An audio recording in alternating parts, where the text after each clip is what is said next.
Hi, welcome to the Modern Renaissance Show. I'm the Modern Renaissance man, Ben Copeland, your host. This is a show about diversity. It's about Renaissance people, about entrepreneur people. And we try to have a little bit of fun here. Hopefully the crew has fun in doing this show. Try to do some different things, have some jokes, hopefully you'll find funny, have some thought-provoking comments that hopefully you'll think about. A little bit of a soapbox thing, a little bit of music. We have some guests that we talk to about entrepreneur and Renaissance issues. And what I always like to do is I like to start off the show sharing either something I find sort of humoristic or some observations that I've seen in the course of the last weeks or a couple weeks since the last time we met. And of course, the ongoing thing for probably the end of this year is that if you don't like it and it really bothers you, just blame George Bush. He's not going to be running for re-election, so we can just stick everything off on George. However, you can't blame Laura Bush. I like Laura. Laura's pretty neat. I don't think we've had a first lady with that much kind of class since Rosalind Carter. So Laura's cool. Just blame George. One of the things that I like to sort of have fun when we go to the grocery store. I always find sort of neat things like, where's the iceberg lettuce grown? You know, and who came up with an iceberg lettuce? And I can't imagine. I've never seen an iceberg on TV that had lettuce growing. Who came up with that? Fruit punch. Do you ever grab your fruit and punch your spouse with it? Doing that. Sometimes my wife's embarrassing because I just have a grand old time. One of my other observations is, you know, there's 3 different sizes of chicken eggs. Does that mean there's 3 different sizes of chickens?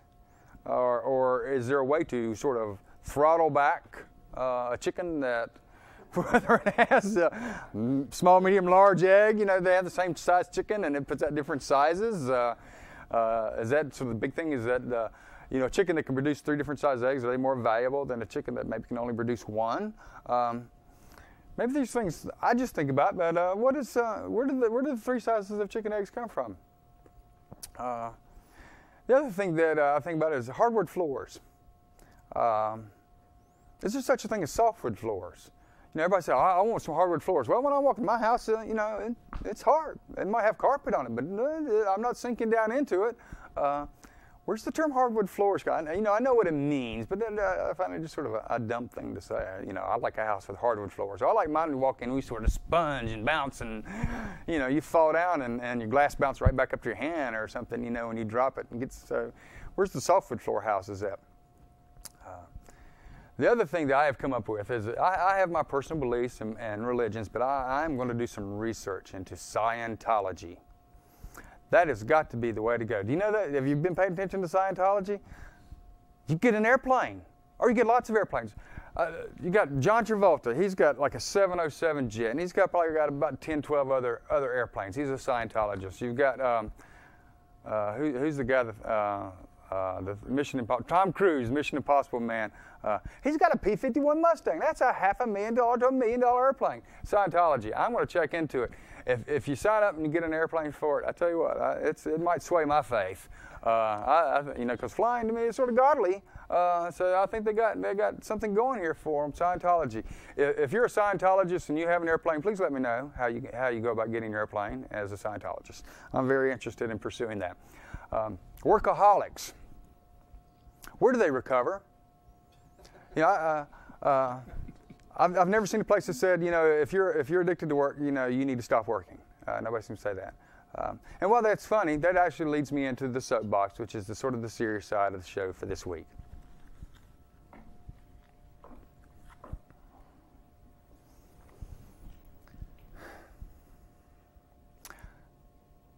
Addiction. Is it acceptable in our society? Quite frequently, the answer is yes. The little humoristic job I just put out about workaholics. That's acceptable addiction. I've never heard of a company that send a person to their employee assistance program for working too many hours, for making the company too much money and working too much. Workaholics, they're not only condoned, they're encouraged.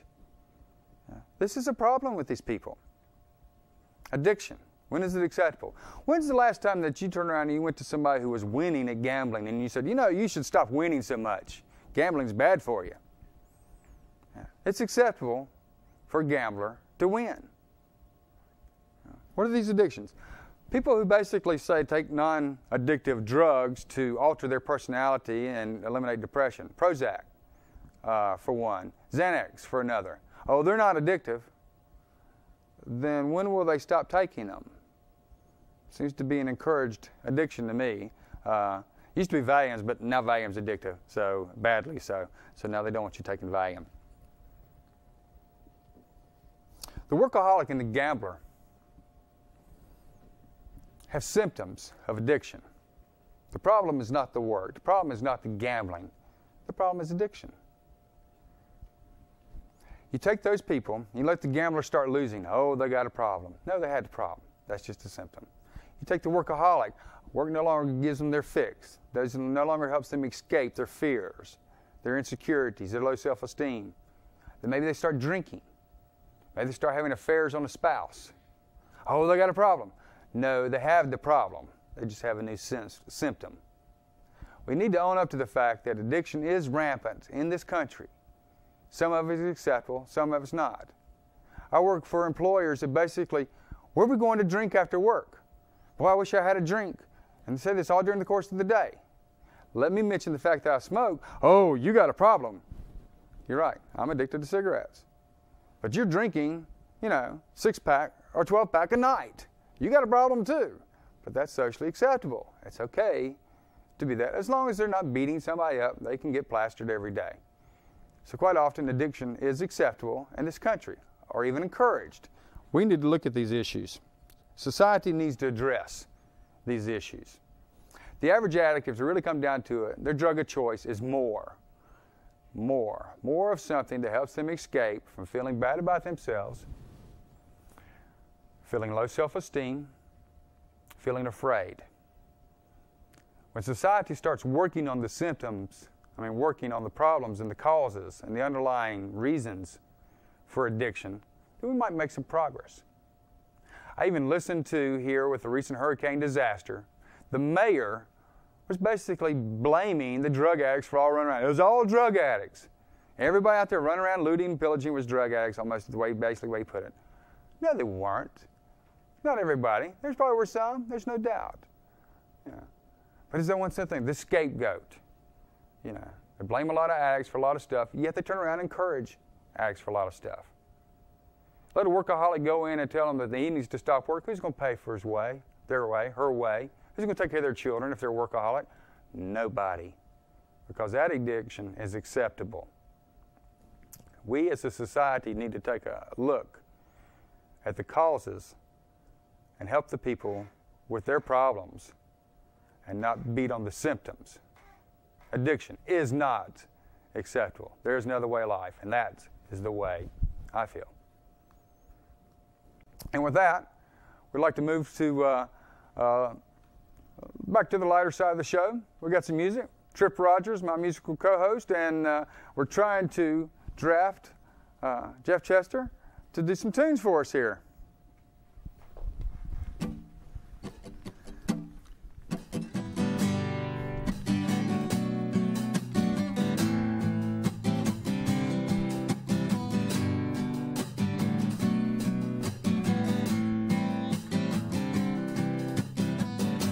You got 2 hands full of ashes, a burden you can hardly stand. You come to me for 40 lashes. We both know I'm not that kind of man. We're the builders of our prisons. We get the sentence we embrace, and we can make our own decisions, but we can't make our own grace.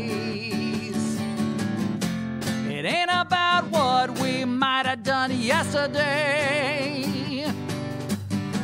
to cut a clearer path for today.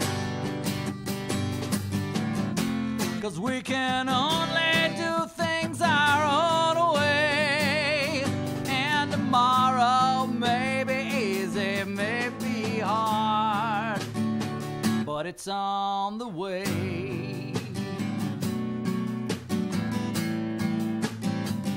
It's on the way.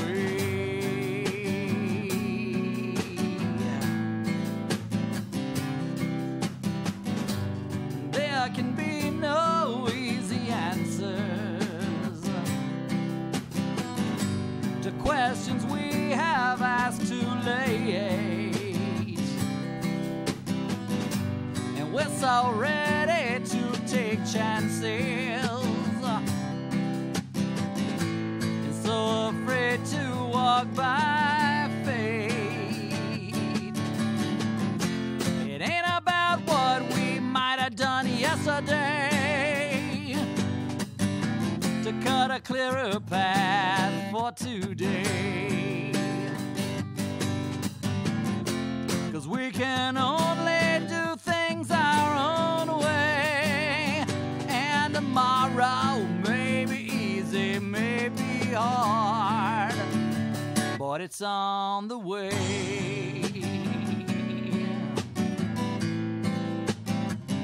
It's on the way.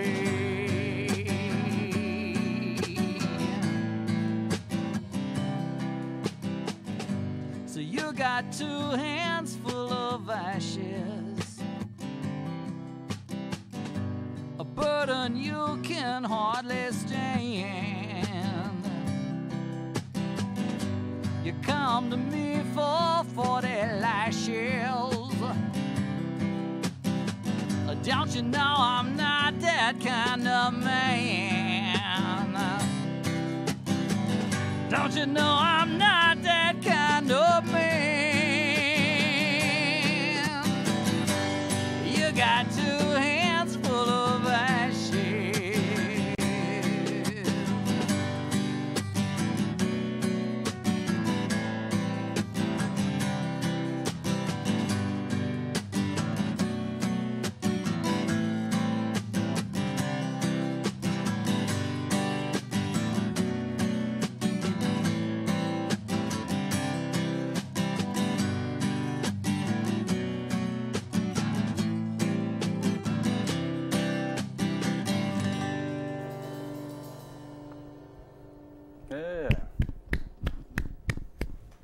Thank you, thank you. Y'all come on over here and join us here.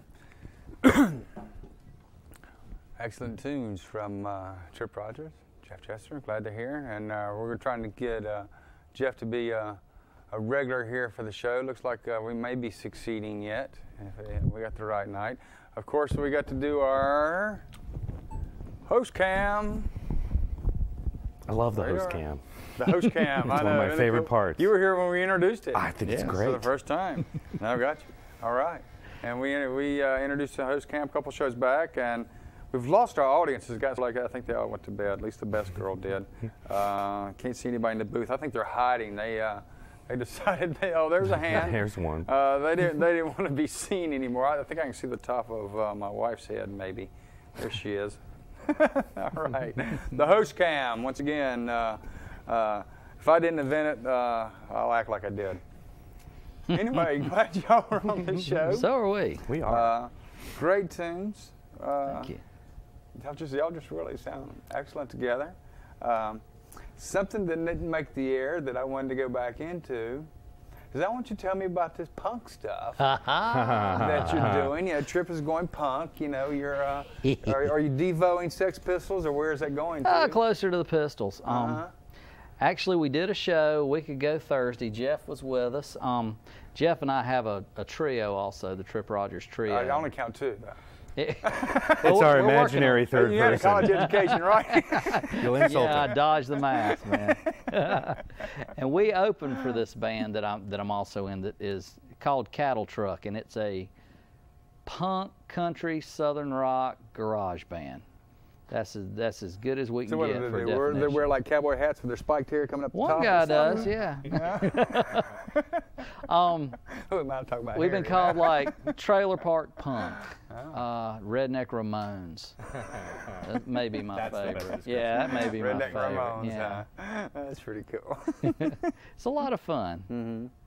Well, I don't have the tape here, but one of the things that Jeff always impressed me, he was the first person I ever met in my life that knew the movie, Bubba Hotep, and it was a movie showed on the show. It was about an Elvis impersonator, and I did remember seeing that guy. What was his? Bruce Campbell. Bruce Campbell, because I remember he was in the one, the sort of the fantasy films, kind of stuff with his arm cut off and the chainsaw, and I finally remembered where I had seen him. Yeah, baby. And then, and then Ozzie Davis is the JFK. I had not made it back to rent it from my favorite video store is the library because the prices are right unless you're late.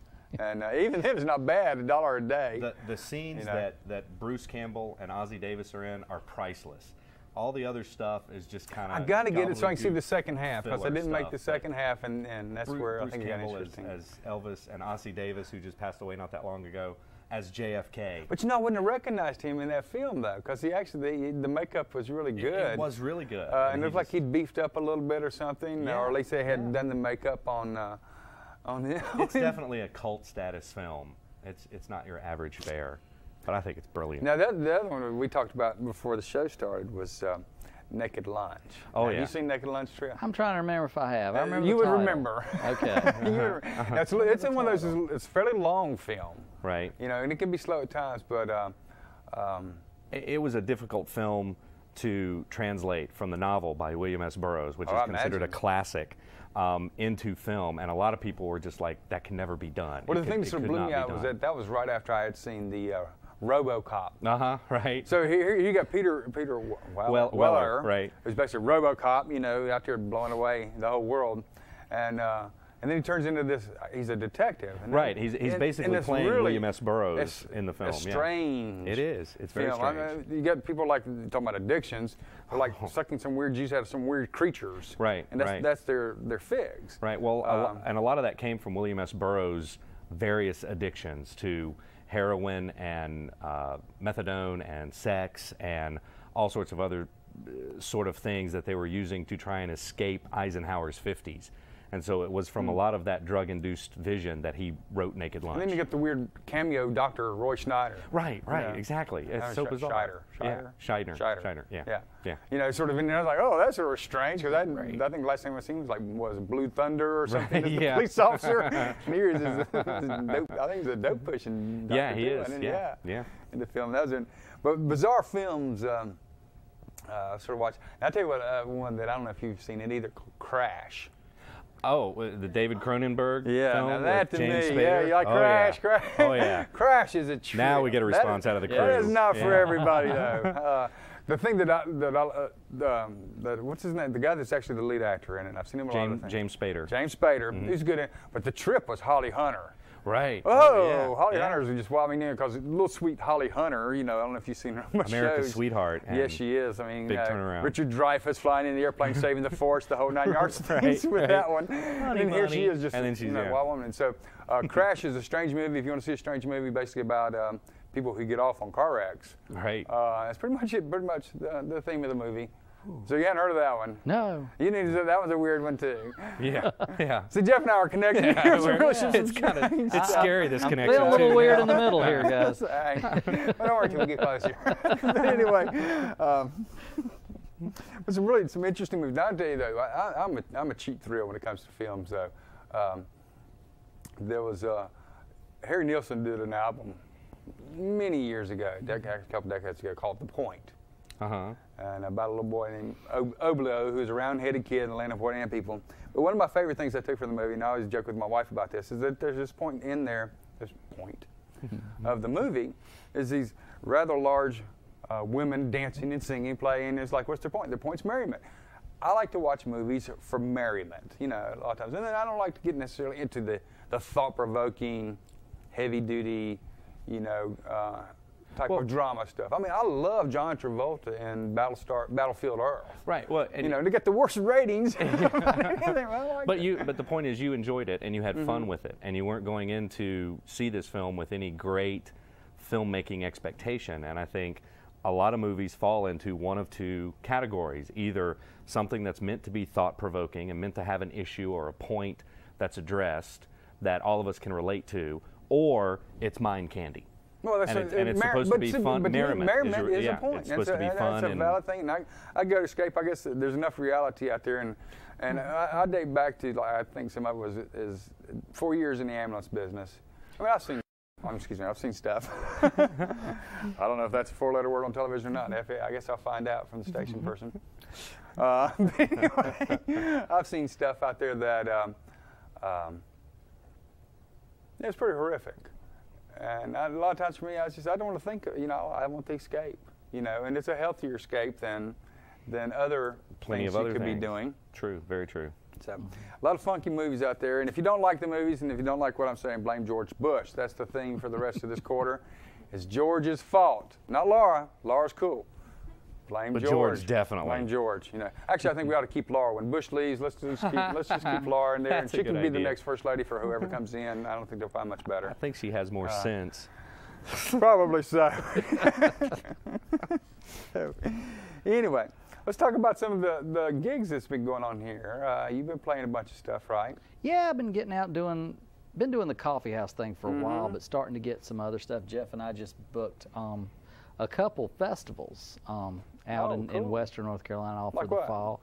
We're doing the Yadkin Valley Pumpkin Festival. Well, that's interesting. Yeah. That's going to be a good show. Yes, it is. Be a lot of fun. I've played it for 4 years. Yeah. I've done it solo for 4 years, and I've been asking them for one of the nighttime gigs, either Friday or Saturday night. And the Saturday night's the big gig. And I knew there was a Friday night one, but I didn't know what it was. Tell our audience where Yadkin County, because I know they all want to rush out. Elkin, North Carolina, Yadkin County, straight up 77. Okay. Come on out. That will be, that'll actually be October 7th and 8th, so it'll probably be past by the time you see this.